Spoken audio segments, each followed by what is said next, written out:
I slid the annual policy notice across the glass table and asked why the Harbor Reserve had been paying $92,000 every quarter into a continuity policy I was no longer even allowed to open. Nathaniel Fairfax did not touch the paper. He looked at me the way men like him look at facts they are still deciding whether to deny or rename. His charcoal suit was exact, his burgundy tie perfectly centered, and the private review room on the 21st floor of Bell and Harrow Bank had been designed to make wealth feel like law. Dark walnut. Frosted glass. A skyline that looked expensive enough to bully doubt out of other people. Across from us, Owen Bell, the private banker assigned to our Harbor Reserve relationship, kept his eyes on a leather folder as if avoiding mine could keep him neutral. Celeste Fairfax, Nathaniel's sister and the operating head of the family office, sat to Nathaniel's left with her hands folded over a notebook she had not yet opened. The outside counsel she had brought with her had the still face of a man who spent his life waiting to see which truth would become billable. "Vivian," Nathaniel said quietly, as if my name itself were an overreaction. "That instrument is a continuity structure. It does not exist for dramatic interpretation." So I placed the second document on top of the first. The ownership and beneficiary change request was only 3 pages long. I had tabbed the signature line in blue, the effective date in yellow, and the line transferring policy control to the Fairfax Legacy Trust in red. "Then why," I asked, "was this continuity structure moved out of my access 3 days after you told me our reserve had to stay untouched for Cora's future?" Owen Bell stopped turning his pen. Celeste finally opened her notebook. Nathaniel's expression did something small and mean before it returned to calm. "You are confusing stewardship with concealment," he said. "No," I said. "I am confusing nothing. The reserve was built from my studio sale, our property proceeds, and joint distributions. You told me it existed for school, housing, and emergency stability. The annual notice says it has been funding a policy I was cut out of. This change request says you moved that policy into your family trust. Which part would you like me to misunderstand more politely?" 6 weeks earlier, I still thought the Harbor Reserve was the only money in my marriage Nathaniel could not rename. I had built too many beautiful stories for the Fairfax family not to know how stories worked. That had always been the first irony of being married to Nathaniel. I was the woman who took the raw material of old power and arranged it into something viewers, donors, trustees, and magazine editors could love. I restored archive exhibits, wrote donor narratives, supervised documentary retrospectives, and turned family myth into premium public memory. Nathaniel loved to say I gave texture to legacy. What he meant was that I made inherited privilege look earned.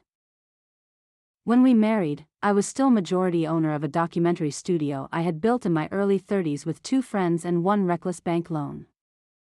We specialized in long-form cultural films and prestige historical series, which meant we were never rich enough to feel safe and never poor enough to quit. Nathaniel found the studio charming in the way wealthy men often find independent female work charming right up until it acquires negotiating power.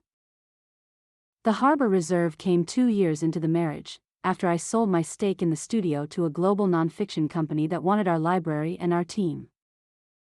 I did well enough to stop pretending I wasn't tired.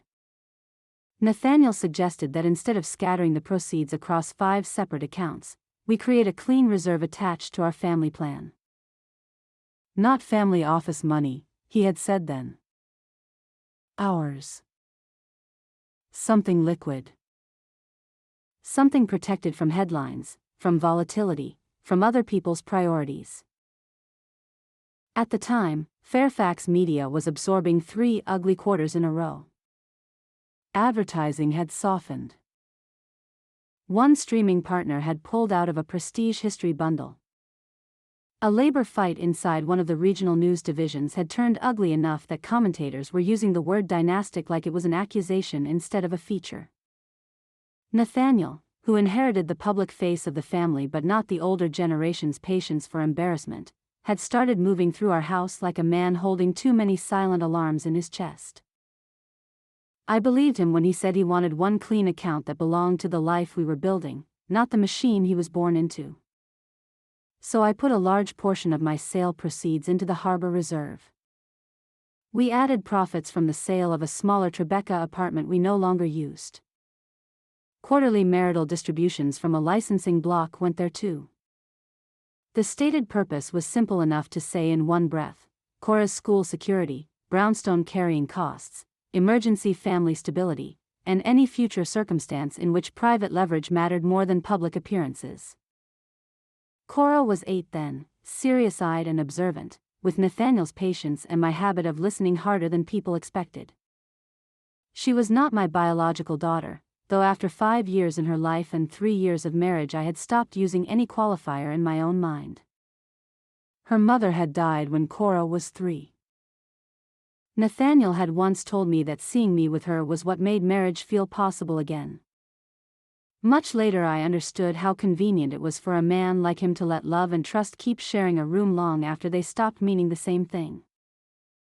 The harbor reserve mattered to me because it was the first pool of money in our marriage that felt undeniably real. Not family chosen. Not trust administered.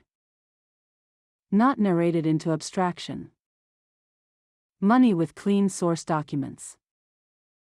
Money that answered to statements instead of moods. It turned out Nathaniel hated exactly that. The last night I believed the reserve meant what he said it meant was the Fairfax Foundation Spring Gala. It was one of those events old dynasties host when they want the public to see scholarship, restoration, media literacy, and civic virtue instead of succession anxiety and internal panic. I had spent 3 months shaping the exhibition attached to it, a private preview of the Fairfax archives, framed around the idea that institutions survive because someone protects the record. Nathaniel used that line in his speech and looked at me when he said it. That was another of his gifts. He could turn theft into intimacy if the room was elegant enough. After the program ended, we stepped into the manuscript gallery behind the main hall while donors drifted toward dinner. The room was all dark cases, dim gold light, and old paper behind museum glass. Nathaniel loosened his public smile, touched my elbow, and asked whether I had seen the revised tuition projection for Cora's next 3 years. Not yet, I said. The numbers moved, he said. Nothing fatal. But it makes me glad we kept the harbor reserve intact. There was nothing casual about the way he said intact. He wanted the word to settle. Intact from what? I asked. He gave me that patient half-smile he used when he wanted to sound protective while establishing hierarchy. From impulse. From overreaction. From turning long-range family stability into short-term reassurance. That sounds strangely rehearsed. That's because I have spent half the year watching people confuse liquidity with safety. He lowered his voice. I don't want that for us. Not for Cora. Not for the house. The reserve stays untouched. That is the point of having it. He took my champagne flute from my hand and set it on a marble ledge. Then he pressed his palm lightly between my shoulder blades, a gesture that looked intimate enough from across a room to be mistaken for devotion. I know things feel tense, he said.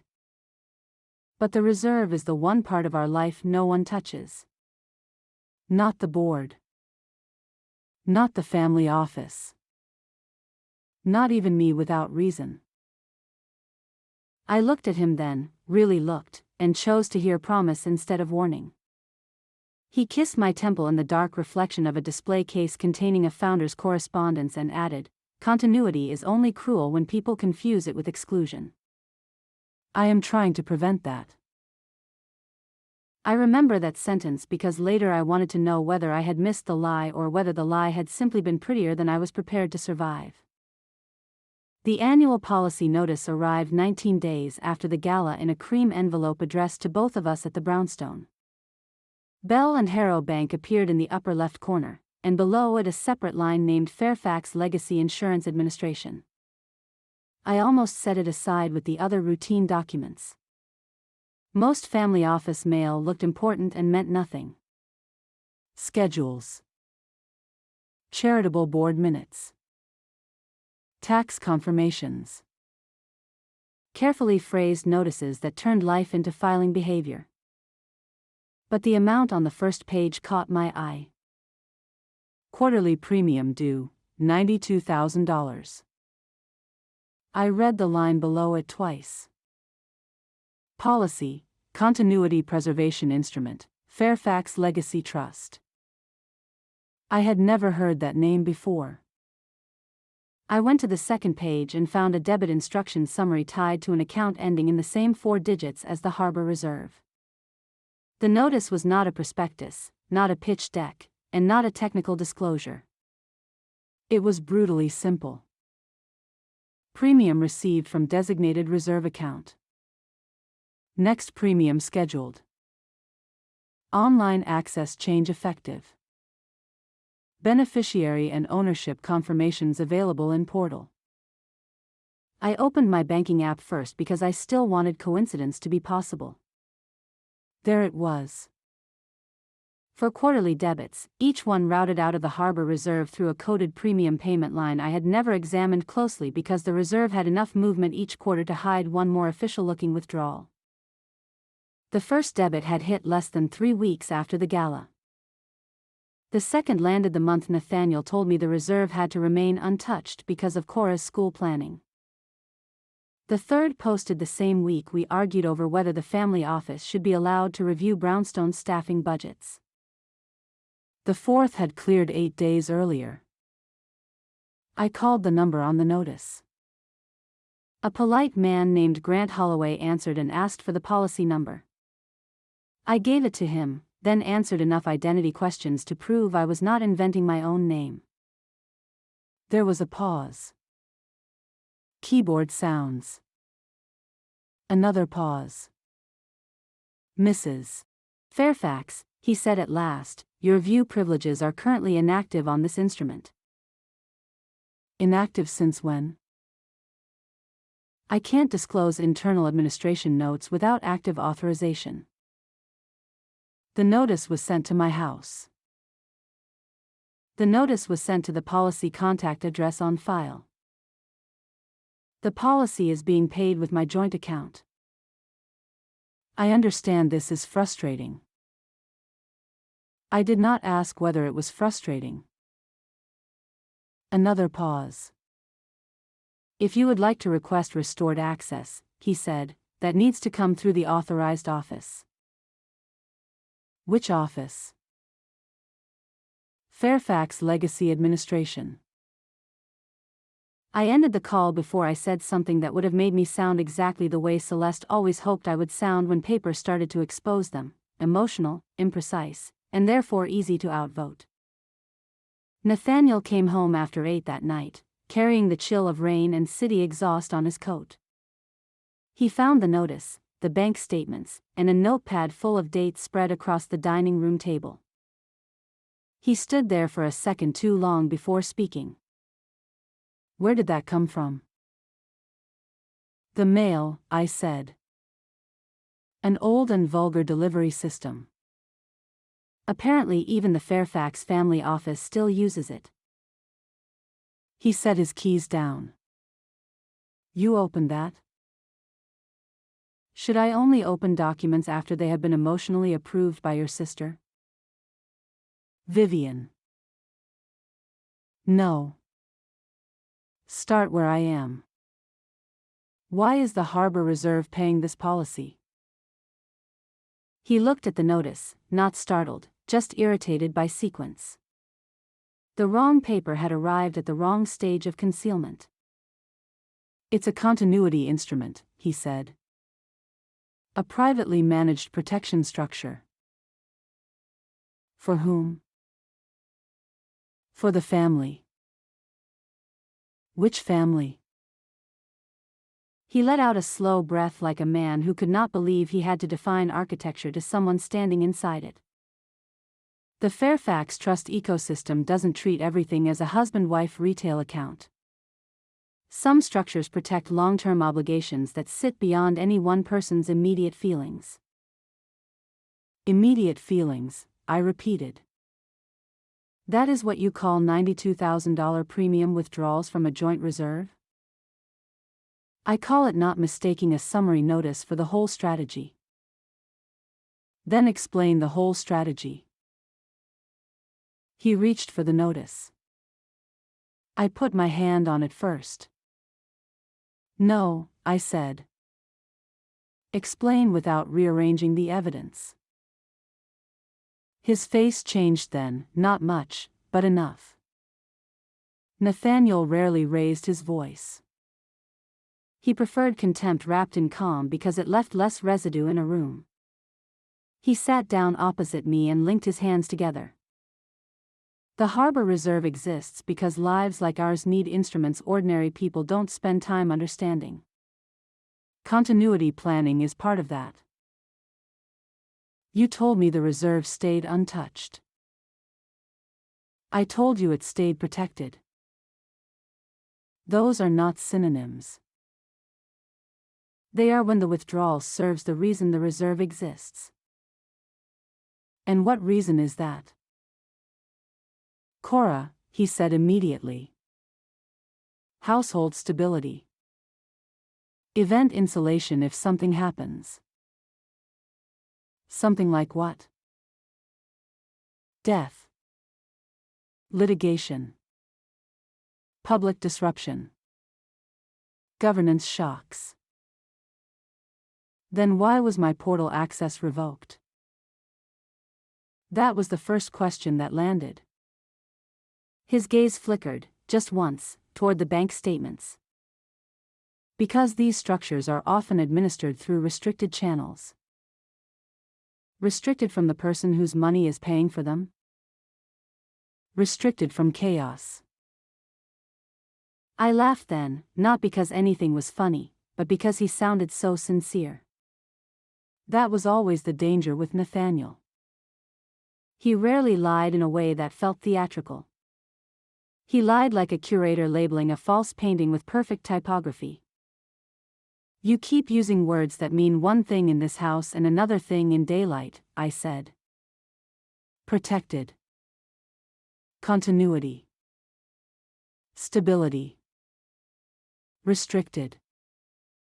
All of them end with me being informed last. His mouth flattened. You are treating one document like an indictment because you don't yet understand the architecture. No, I said. I am treating one document like proof that you used our reserve for something you never disclosed and then cut my access to it. He stood. Do not turn ordinary planning into melodrama in front of Cora, he said. Then stop funding secrets with our money. He left the room without touching the papers. That bothered me more than if he had grabbed them. It meant he already knew exactly what they said. The next morning I sent everything to Mara Ellison. Mara had become one of those women old systems repeatedly underestimate because she refused to perform threat the way men wanted it performed.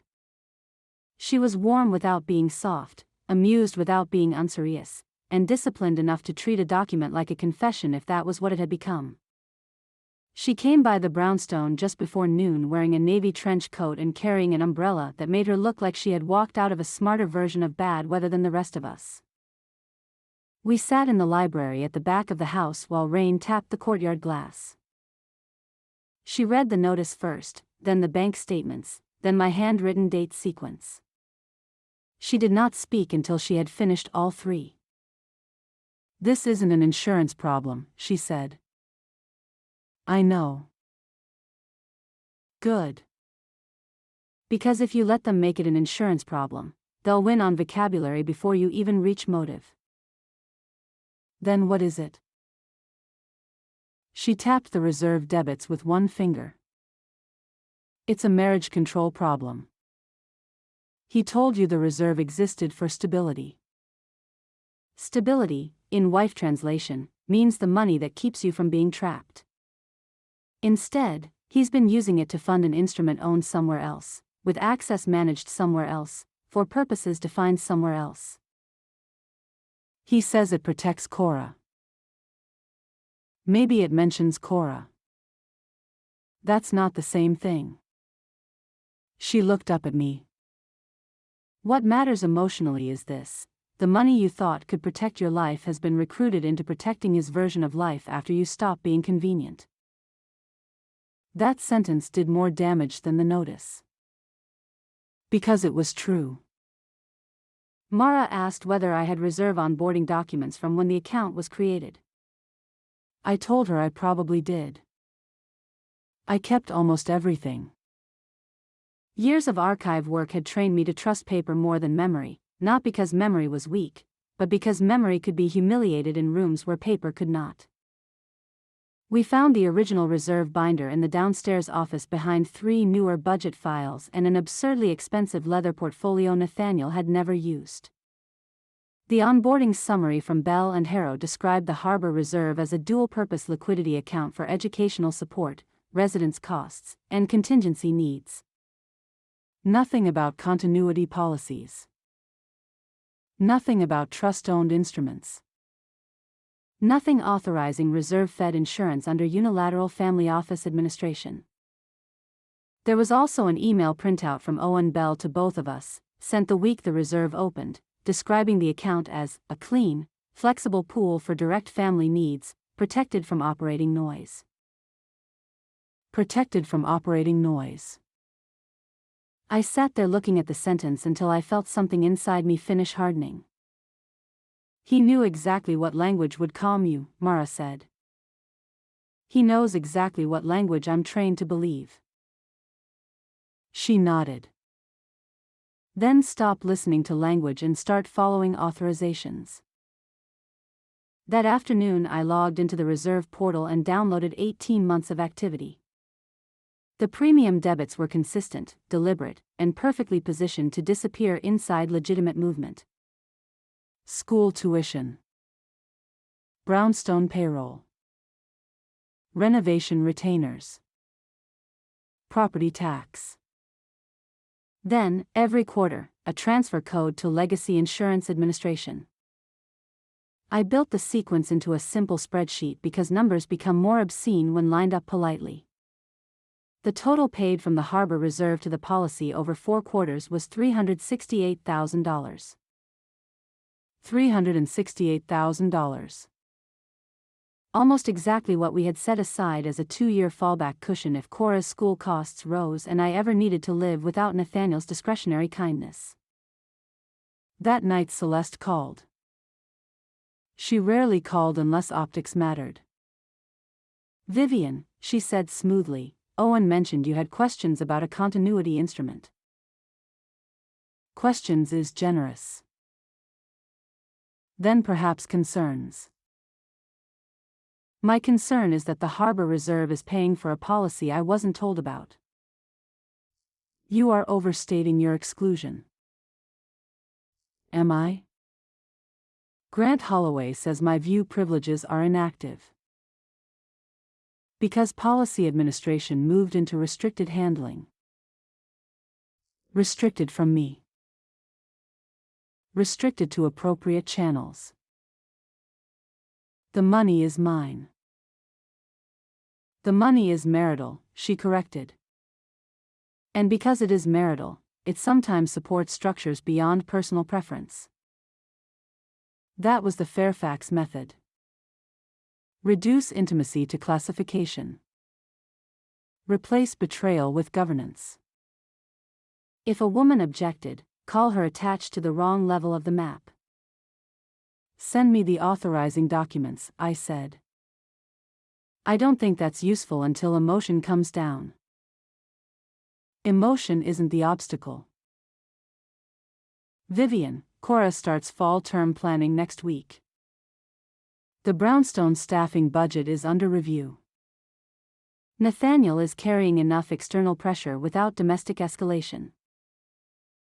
There it is. What?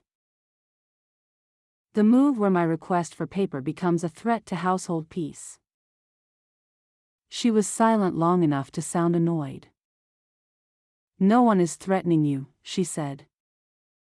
But if you keep forcing every internal mechanism into adversarial posture, some channels will naturally narrow. Are you telling me access to our own reserve can narrow?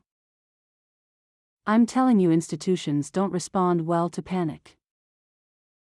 Then send me the documents before I have to find them another way. She didn't. The next morning one of the brownstone payroll transfers failed. Not a disaster. Not a full freeze. Just enough to register as leverage. When I called the bank, Owen Bell's assistant told me he was unavailable but wanted me to know that temporary authorization adjustments had been placed around reserve-linked disbursements while the family office reconciled policy coordination. I wrote the sentence down exactly as she said it. Then I sat at my desk, stared at the failed transfer notification, and felt the shape of the trap sharpen into something almost elegant in its cruelty. Nathaniel had not just used our money for a hidden instrument. He had built a way to make asking about it feel dangerous to the ordinary functions of my life. That evening Cora came into the kitchen while I was making tea and asked why Celeste had called twice when I wasn't home. Adult paperwork, I said.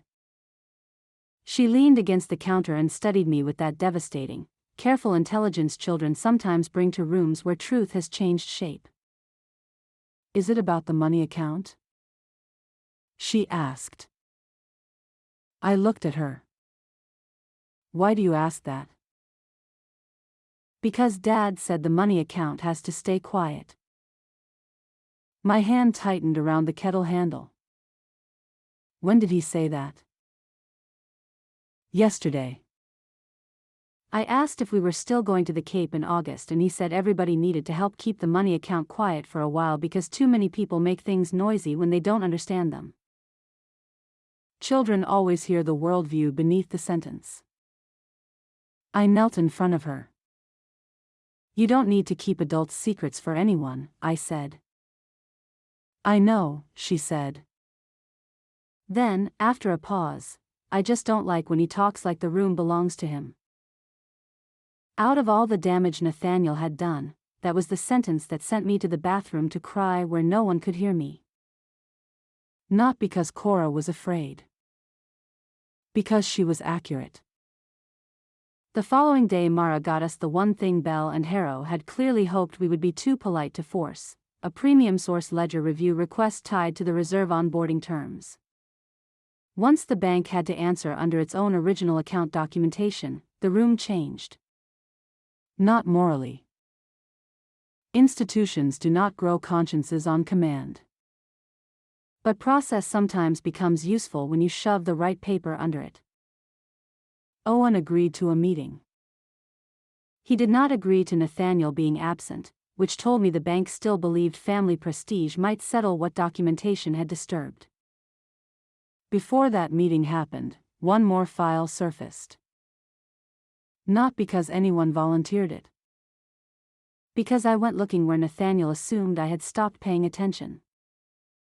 Years earlier, when I first helped reorganize parts of the Fairfax archive, I created a private cross-reference system for uncatalogued donor and administrative materials temporarily stored in the townhouse before transfer to the climate-controlled repository. Nathaniel knew the system existed, but he had never bothered to learn it. That, too, was part of our marriage. He valued the outcomes of my labor more than the mechanics of it. In a locked cabinet in the back office, behind old exhibition correspondence and acquisition files, I found a transitional packet from Fairfax Legacy Administration. It wasn't the final change request. It was something better, the internal routing cover sheet. Policy Access Revision. Ownership Transfer Review. Beneficiary Structure Alignment. Requested by N. Fairfax. Reason code, continuity protection. Attached support, household volatility concern, long-range legacy planning, reserve payer coordination. Reserve payer coordination. I stared at that phrase until my anger became almost clean. The packet was dated the same week Nathaniel took me to dinner at a quiet restaurant on the Upper East Side and said he hoped we could avoid marital fragmentation language around Cora. We had been going through a difficult month then. Not dramatic screaming, not public humiliation, just the slow suffocation of a woman realizing she was married to a man who wanted gratitude where partnership should have been. That night at dinner he had reached across the table, touched my wrist, and said, "Whatever tension we are carrying, promise me we don't let it turn operational. Cora deserves steadiness." 3 days later he filed paperwork to move policy control away from me while coordinating its payment source through the reserve. There are forms of betrayal that feel like infidelity. And there are forms that feel colder than that, because they reveal a person planning around your humanity as if it were merely a variable. Mara got the final document the morning of the bank meeting. Bell and Harrow had intended to summarize the file, not release it, until the reserve onboarding terms and premium source dispute forced a higher level of review. The actual ownership and beneficiary change request was signed by Nathaniel Fairfax and countersigned by Fairfax Legacy Administration. It moved the continuity policy into the Fairfax Legacy Trust, designated family office-only visibility, removed spouse portal access, and redirected beneficiary priority away from any direct marital claim into trust-managed discretionary distribution. In plain English, my money had been used to build a structure that would survive perfectly well without me, while I was expected to keep smiling at gala dinners and accept the word stability as compensation. I printed the change request, highlighted the effective date, and placed it beside the annual notice and ledger. 4 documents. That was all the truth needed once somebody finally had to read it in order. The morning of the Bell and Harrow meeting, Nathaniel stood in the dressing room knotting his tie as if we were going to a donor breakfast instead of a document reckoning. "You don't have to make this public inside the bank," he said. "It's already public inside the bank. They're the ones taking the money. You know what I mean." "No," I said. "I know what you mean when the room is elegant enough. Try ordinary language." He looked at me in the mirror. "You are taking a protective structure and reframing it as personal aggression because that is emotionally useful to you right now." I fastened my earrings slowly. "Do you hear yourself when you say things like that?" "I hear myself trying to stop you from confusing pressure with betrayal. Pressure is when the market turns. Betrayal is when you use our reserve to fund a policy you moved out of my control. You keep saying our reserve as if marital capital lives outside legacy obligations. It did the day you asked me to fund it." For the first time that morning, he turned fully toward me. "There are responsibilities you still don't understand." "No," I said quietly. "There are responsibilities you understand perfectly. That's the problem." He came closer, lowered his voice, and tried the version of tenderness he used when coercion needed a softer jacket. "Vivian, if you force the bank into adversarial posture, Bell and Harrow will freeze things they don't need to freeze. School disbursements. Staffing flows. Brownstone maintenance. Cora doesn't benefit from you turning this into a principle." There it was again.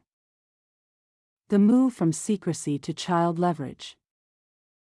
"If the only way those things remain stable is for me not to read the documents you signed," I said, "then they were never stable." The private banker meeting began at 10. Bell and Harrow's review room was smaller than a boardroom and far more intimate, which made the dishonesty inside it feel almost tasteful. Owen Bell opened with language about clarification, administrative overlap, and maintaining confidence during documentation review. Celeste opened her notebook. Nathaniel sat with one ankle over the opposite knee, looking more like a patron of the room than a subject inside it. I let Owen finish his prepared calm. Then I put the annual policy notice on the table. Let's start with the document that reached my house, I said. It identifies a continuity policy receiving $92,000 quarterly premiums from the Harbor Reserve. Owen glanced at Nathaniel before answering. That told me everything I needed to know about how the bank had behaved up to that morning. The notice reflects a valid premium history, he said carefully. Good. Then the premium history is not in dispute. Celeste cut in. The existence of a premium history does not make this an appropriate forum for domestic performance. Domestic performance? I looked at her. You redirected joint reserve money into a policy I was locked out of and would still like me to feel gauche for using paper in the room where paper gets answered. Nathaniel leaned forward. Vivian, enough. No. I placed the reserve ledger beside the notice. These are the debits. 4 quarters. Total, $368,000.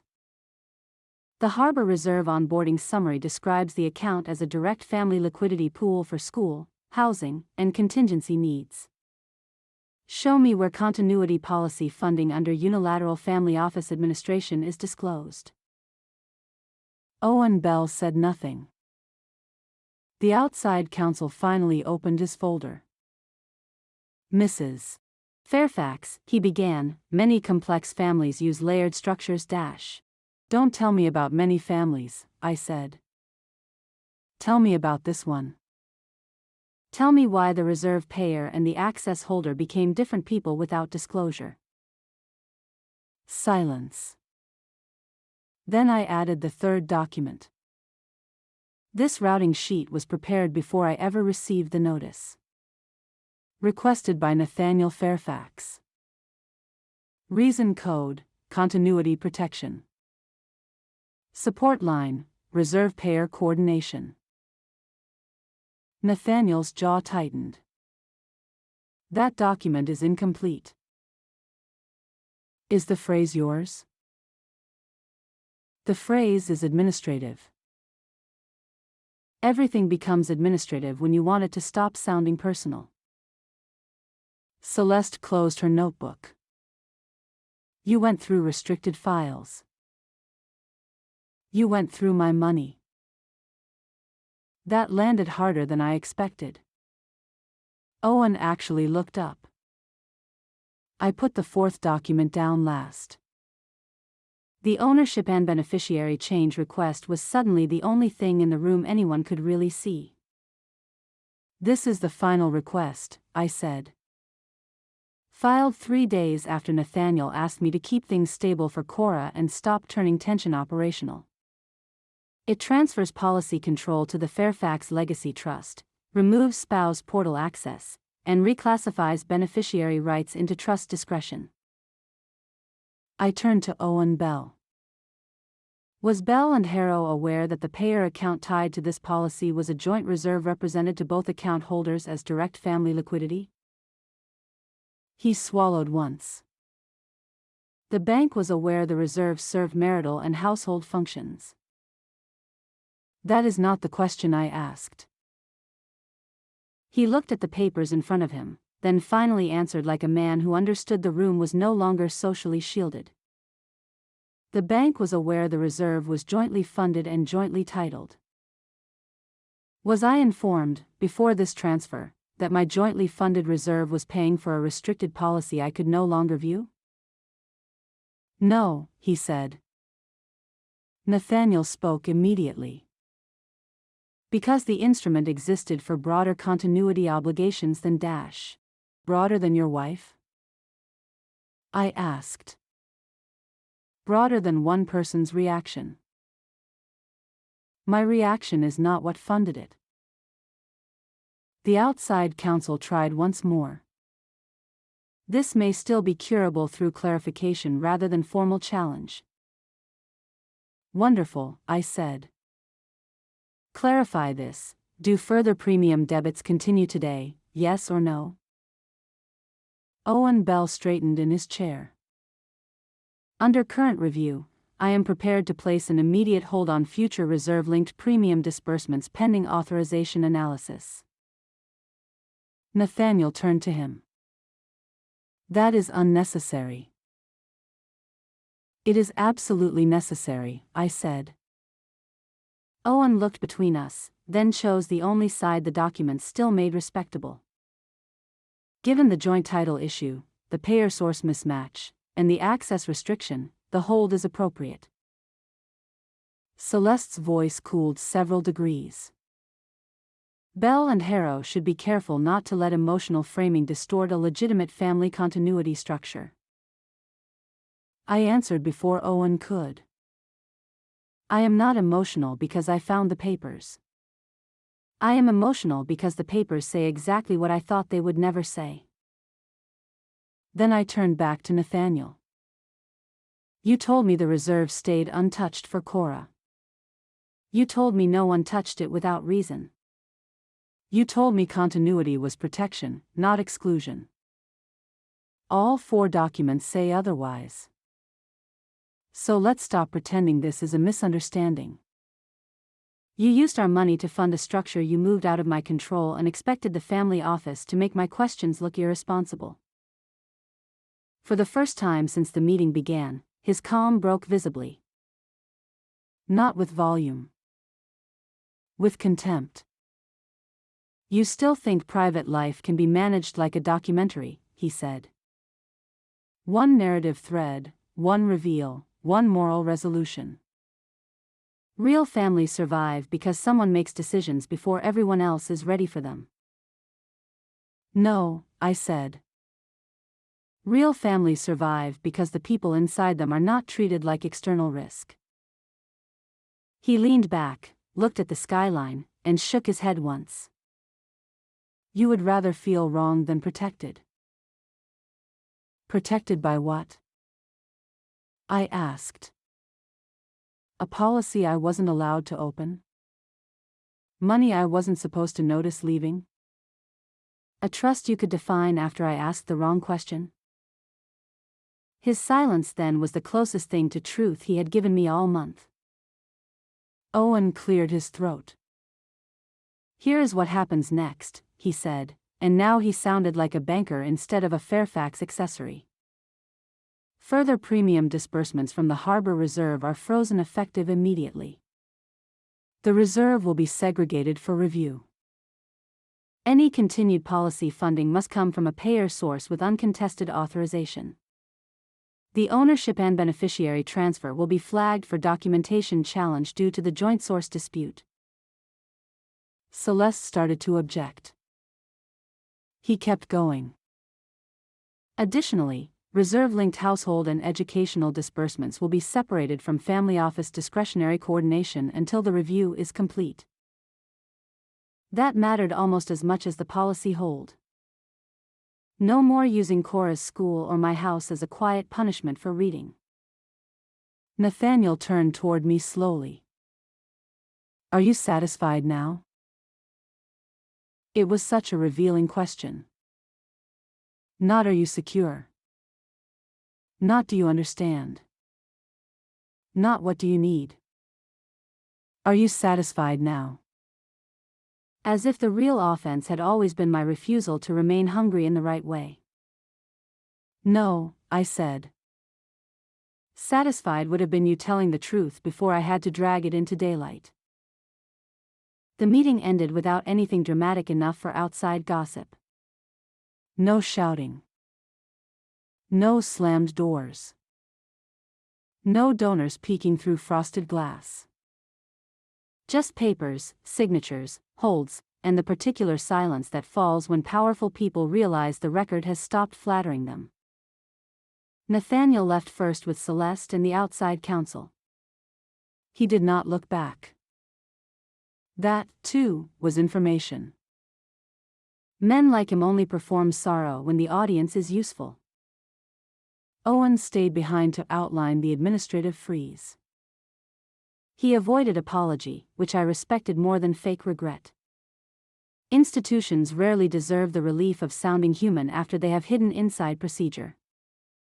But he did say one thing that mattered. Mrs.